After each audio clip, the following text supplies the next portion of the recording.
ভাবুন তো, এক সকালে খবর আসে ভারত আর পাকিস্তান আবার যুদ্ধের ময়দানে। পুরো উপমহাদেশ থমকে যায়। কে জিতবে? কার হাতে কতটা শক্তি আছে?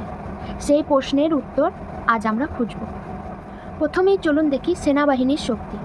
ভারতের মোট অ্যাক্টিভ সেনার সংখ্যা হলো 14 লাখ, আর সেখানে পাকিস্তানের প্রায় 6 লাখ। শুধু সংখ্যা নয়, প্রশিক্ষণ, সরঞ্জাম আর অভিজ্ঞতায় ভারতের সেনা সবার থেকে এগিয়ে। এবার আসি যুদ্ধের দিকে।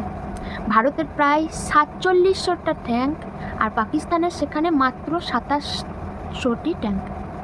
ভারত রয়েছে বিশ্বের অন্যতম ভীম-19, আর পাকিস্তানের সেখানে VT-44। আকাশপথে ভারত আরও শক্তিশালী। ভারতের আছে প্রায় 2200টি যুদ্ধবিমান, যার মধ্যে রাফাল আছে অন্যতম, মিরাজ এবং আধুনিক অনেক যুদ্ধবিমান।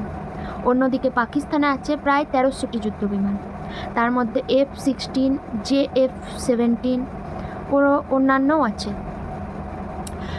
নৌবাহিনীতে তো ভারতের সৈন্যবাহিনী এক বিশাল, 170টির বেশিও যুদ্ধবিমান আর সাবমারিন, সেখানে পাকিস্তানের অতি সামান্য। যুদ্ধ মানে শুধু সংখ্যা না, যুদ্ধ মানে কৌশল, মনের শক্তি আর আন্তর্জাতিক সহায়তা। পাকিস্তানের ঘনিষ্ঠ মিত্র চীন, আর ভারতের পাশে আছে আমেরিকা, রাশিয়া, ইউরোপ, আরও অনেক শক্তিশালী দেশ। রাশিয়া আর ইউরোপ ভারতের পাশে শক্ত করে দাঁড়িয়ে আছে। ভারতে আছে আনুমানিক 160টি নিউক্লিয়ার বোমা, তবে পাকিস্তানেরও আছে 165টি, অর্থাৎ দুপক্ষই ভয়াবহ ধ্বংসের ক্ষমতা রাখে। তাহলে কে জিতবে? সত্যি বলতে যুদ্ধ কোনো দেশের জন্যই বিজয় আনে না, উভয় পক্ষেরই ক্ষতি হয়, লক্ষ লক্ষ মানুষের জীবন যায়। এ কারণে যুদ্ধ না, শান্তির দরকার।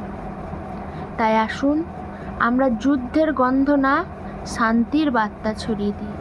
ভিডিওটি ভালো লাগলে একটি লাইক, কমেন্ট আর শেয়ার করবেন, আর দয়া করে সাবস্ক্রাইব করে দেবেন। এতে আমার মনের জোর একটু বাড়বে, আপনাদের সামনে আরও এ ধরনের নানান তথ্য আমি আনতে পারবো। দয়া করে সাবস্ক্রাইব করে আমার পাশে থাকবেন। ধন্যবাদ।